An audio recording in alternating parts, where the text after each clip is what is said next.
Hello students, I am Deepak Garg from GHG Academy Jagraon. Now I am going to discuss the next topic from class plus 2 business study and the name of the topic is capital structure. मैं capital structure का concept बता रहा हूँ. The mix between the shareholder funds and borrowed fund.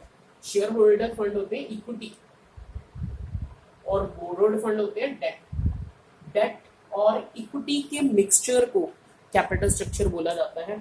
आगे और study करते हैं. The proportion of debt and equity for financing the business को फाइनेंस करने के लिए जब एक बिजनेस अपने ऑपरेशंस को कंडक्ट करने के लिए इक्विटी और डेट दोनों को यूज करता है. इक्विटी होते हैं इनसाइडर फंड, इक्विटी होते हैं shareholder investors fund and debt होते हैं आउटसाइडर फंड जो बोरोड किए जाते हैं.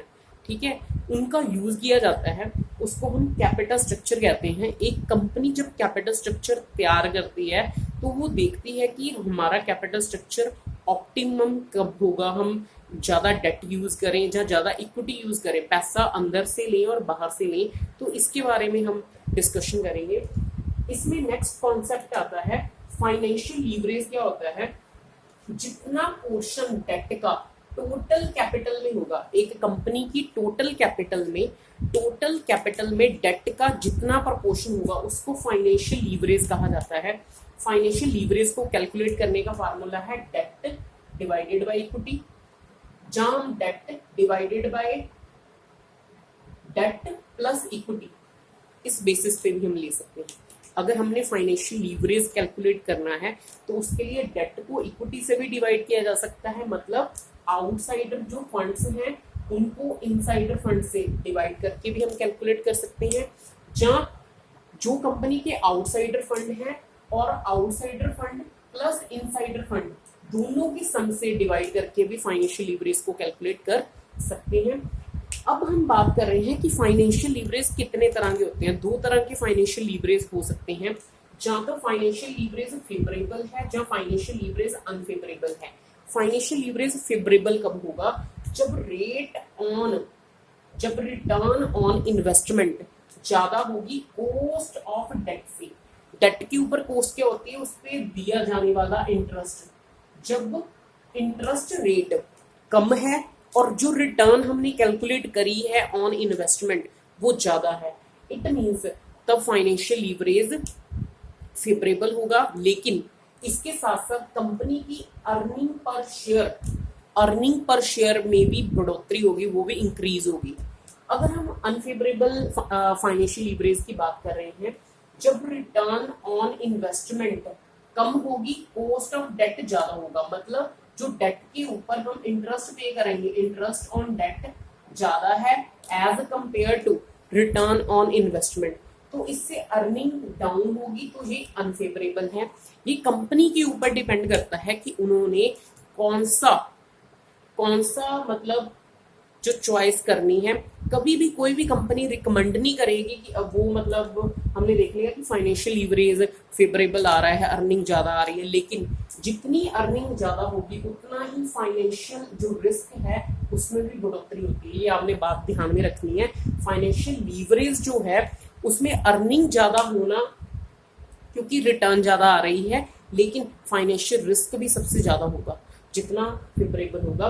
अब मैं फाइनेंशियल रिस्क के बारे में बता रहा हूँ. कई बार बच्चों को नहीं पता होता कि फाइनेंशियल रिस्क क्या है. जब कोई भी बिजनेस अपने जो फिक्स फाइनेंशियल खर्चे हैं उनको पे ना कर पाए, जैसे इंटरेस्ट अगर उन्होंने बोरो किया है तो इंटरेस्ट तो फिक्स देना पड़ेगा. ठीक है, प्रेफरेंस के ऊपर उन्होंने मतलब लिया है तो उसके ऊपर भी फिक्स रेट ऑफ रिटर्न मतलब डिविडेंड पे करना पड़ेगा. जब वो दोनों ही नहीं पे कर पाती, वो मतलब प्रेफरेंस का डिविडेंड भी पे नहीं कर पा रही और इंटरेस्ट ऑन जो डेट है वो भी पे नहीं कर पा रही, तो इसको हम फाइनेंशियल रिस्क कहेंगे. एक होता है ऑपरेटिंग रिस्क, जो बिजनेस के डे टू डे के जो एक्सपेंस है उनको नहीं मीट कर पा रही, उस तरह से हो सकते हैं.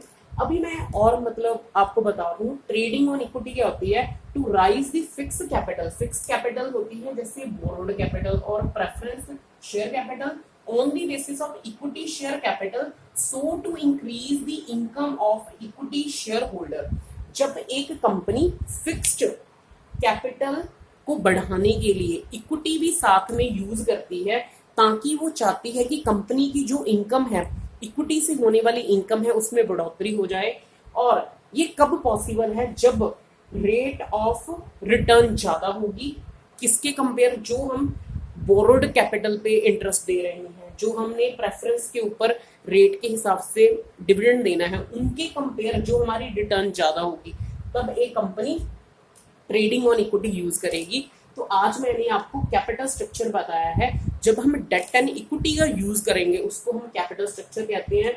इसमें फाइनेंशियल लीवरेज का मीनिंग क्या है, फेवरेबल अनफेवरेबल फाइनेंशियल लीवरेज क्या होते हैं, और इसका फार्मूला क्या है, फाइनेंशियल रिस्क क्या है, ऑपरेटिंग रिस्क क्या है। ये कॉन्सेप्ट बड़े ही इंपॉर्टेंट हैं, लेकिन बच्चे इनको क्लियर नहीं कर पाते। अगर आपको मेरी वीडियो से ये समझ आए हैं, मेरी वीडियो को ज़्यादा से ज़्यादा शेयर, लाइक, व्यू करें और मेरे चैनल बिजनेस स्टडी मंत्रा को ज़्यादा से ज़्यादा सब्सक्राइब करिएगा।